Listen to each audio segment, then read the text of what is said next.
Hey everyone, we are going to look at another chart today. This time it's going to be Martha Stewart. And again, remember, we are looking at aspects with orbitally progressed planets. And those planets are placed outside the outer ring. And so they're not, of course, available on an app yet, but I've just calculated them and placed them so that we can see really what an impact they have when we're tracking various events over the course of life. So here we have Martha Stewart. The year is 1990, which is apparently a pretty loaded year for Martha. And she had three defining events take place. So let's talk about the first, which was finalizing her divorce. And so if we look at OP Venus in her first house at 28 degrees, remember OP stands for orbital progressed. So we have OP Venus, ruler of her seventh, and her first, right? And it's directly opposing her natal Saturn and then OP Saturn, which moves very, very slowly. So it happens to be a direct opposition to that OP Saturn. And also the OP Venus in the first house, 28 degrees Scorpio, is being semi-sextiled by Neptune. And we could also look at OP Juno, which is at 0 degrees of her 12th house, right? It's just ingressed into that 12th house. And then also, if we look at the OP part of fortune, which is at 15 degrees in her 7th house, and it's being opposed by Pluto. And I'll tell you, after looking at a lot of divorce charts, OP part of fortune actually shows up a lot, or we could even say the part of fortune in general, because it equates to being parted from your fortune, right? Or the dividing up of fortunes. And then we should also point out actually that their separation took place 3 years prior when this whole, divorce began.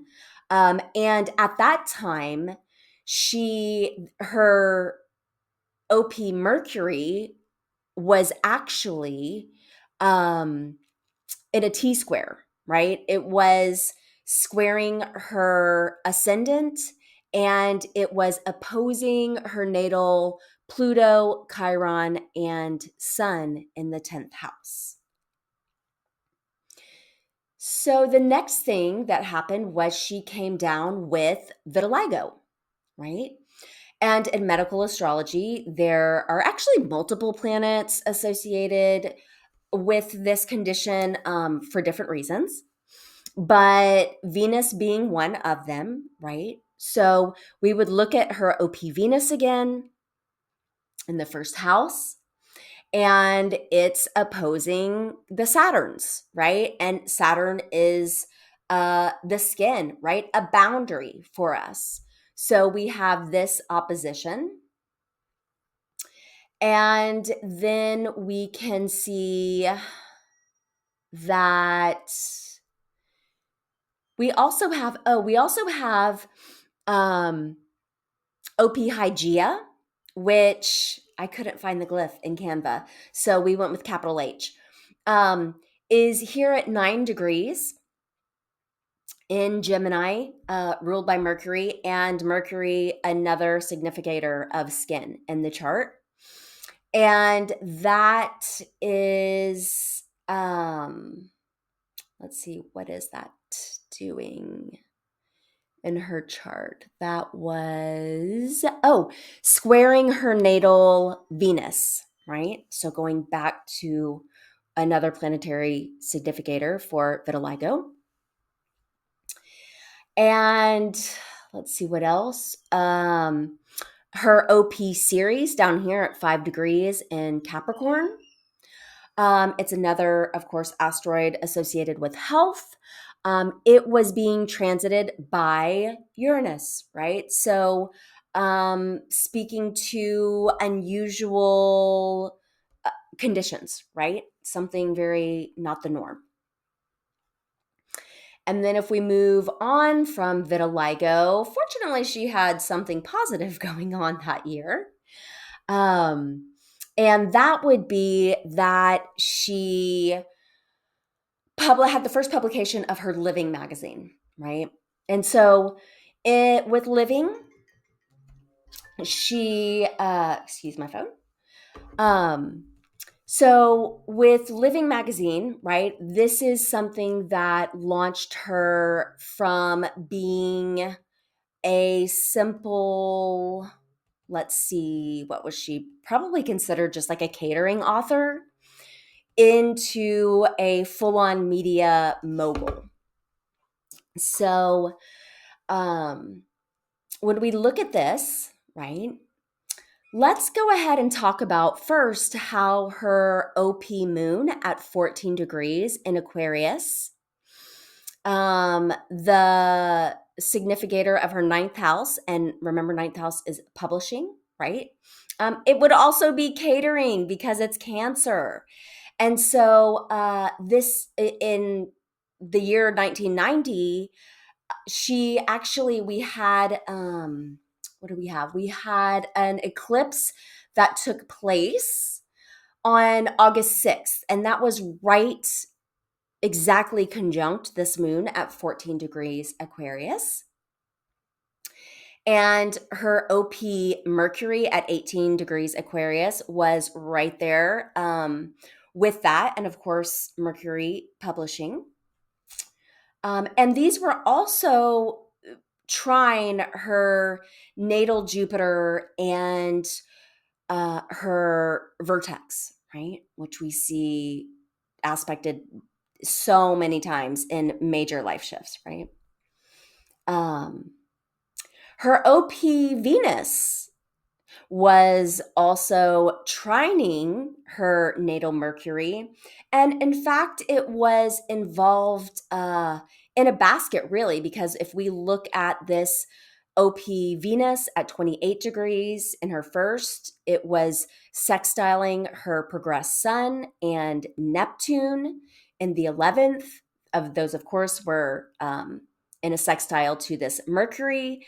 And then they were opposing the Saturn, right? And if we're thinking of Saturn as her career, right? So there was a lot of support indicating that Living would be a success.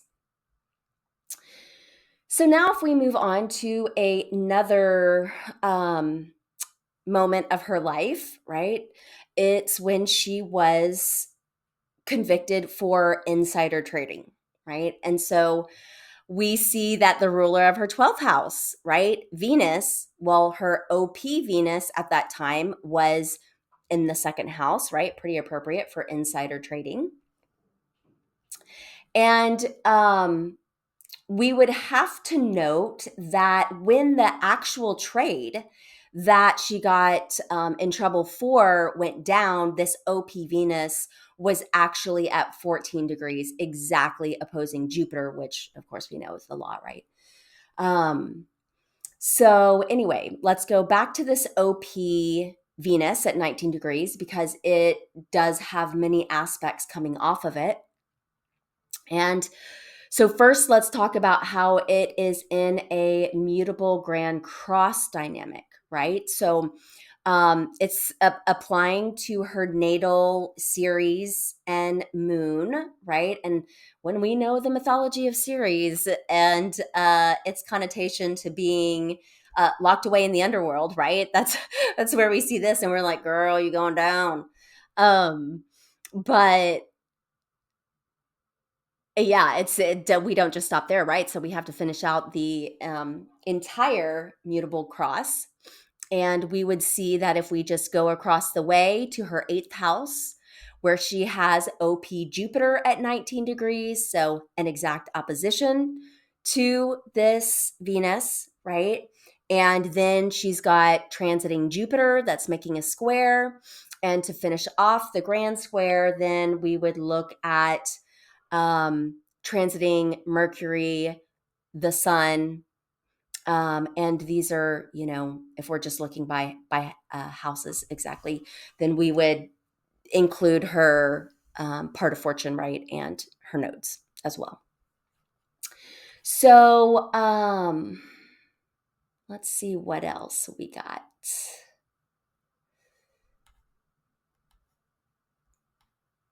Okay, so in addition to that mutable grand square, we actually have a cardinal grand square working, right? So when it rains, it pours. So the cardinal grand square, if we look at, let's start with this OP Mercury that was conjunct her natal Mars in the 6th, right? And this OP Mercury is exactly across from her progressed Sun in the 12th. And these are in a square with transiting Juno in the 3rd. And why that factors in here is she was actually dating her broker, I believe, who gave her the insider information, right? And so he actually was on trial and convicted the same time as she was. And then if we look for the completion of this square, then we would look across the way and we would see that, it's in the realm of this Saturn, transit Saturn series as well. Let's see if there's anything else. Her OP part of fortune is conjunct Saturn. And this OP Mars in her 7th house is in conjunct to this OP Venus in the 2nd house. And we also have, on the day of her conviction, actually, the moon was opposite her OP moon at 27 degrees. And these were being involved in a T-square with her natal Saturn and Uranus. And so if I had to guess, I would say she was probably pretty blindsided by the fact that she was going to be serving jail time, right? Maybe she'd been told by her lawyers, it's going to be a fee, you're going to pay it. And then she's standing in court and lo and behold, she gets sentenced to 6 months in jail. And, actually, speaking to that T-square with her planets in Cancer and Saturn being there, she was on, I think she was under house arrest for the later half of the year. Like she went to prison for 6 months and then she was under house arrest for 6 months, I believe. So yeah, but it is interesting though, because this experience actually, there were some really beneficial surprises that came from this experience. And as astrologers, we do see or anybody living life, we see, right? There's like a silver lining. And hers came from the fact that her reputation actually took a bounce after she got out and like kind of navigated this whole situation. It's almost like she went into the slammer like the ultimate Karen, and she came out with some sort of like street cred, right? And she had if we go back to this OP Venus, right? It's at this time, it's trining her MC. It's actually making a grand trine with Mars in the 6th and Mercury, her OP Mercury in the 6th as well. And it led her, to do something like strike up a friendship with Snoop Dogg, right? And as we astrologers like to do, I had to just get up all in their synastry chart so we could just take a little look and see how orbital progressed planets actually play out in synastry. So let's take a look at that, right? So she invited him onto her Martha Stewart Living show, and they, made mashed potatoes together. And then lo and behold, sparks flew, and a friendship, a really authentic friendship was born out of it, right? So if we come and look at these orbital progressed planets playing in, it is actually really interesting to look at synastry with orbitally progressed planets, because sometimes we'll look at just two birth charts, two natal charts, and we'll see, yeah, there is a dynamic here, right? But maybe it's not as much, like maybe how it's playing out in life is more than we would actually think it would be, like just off of their natal charts and synastry, right? So if we look at, well, let's think about some of their progressed planets at the time that their friendship struck up, right? So what we're looking at here, just so that we know, is Martha's orbitally progressed planets to the outer ring are in black, and Snoop's are in red, right? So at the time that they struck up their friendship, we see that Martha's progressed sun is making a conjunction with Snoop's Uranus, right? And it's been joked that, like, they're the odd couple, right? And of course they are. Then we have Snoop's progressed sun, and that is trining her natal Pluto. And his OP Mercury over here in Aries in her sixth house is trining her natal sun, right? Probably some trauma bonding between the two of them, quite honestly. So, like, what else do we have here? We can see that her OP Venus at 27 degrees in Sagittarius was sextiling his natal sun, and his OP Venus at 10 degrees in Capricorn was, let's see, what was this doing? It was making a grand trine with Martha's natal Venus in Virgo, right? And what else was it doing? Oh, it was actually a grand trine, right? Because it's also trining Martha's OP Mercury, right? So there's this nice synergy going on. And it is interesting when these, we can call it, I almost call it I refer to it as like phase locking, right? To where you're like, they aren't your natal planets, but this phase that you're moving through is actually locking in with someone else's phasing as well, right? So like sometimes it's going to last forever relationship, but they can be really powerful and productive when they happen, right? Okay. So that's it on Martha. I hope you got something from seeing these orbitally progressed planets, and I'll see you soon for the next video. Thanks. Have a good one.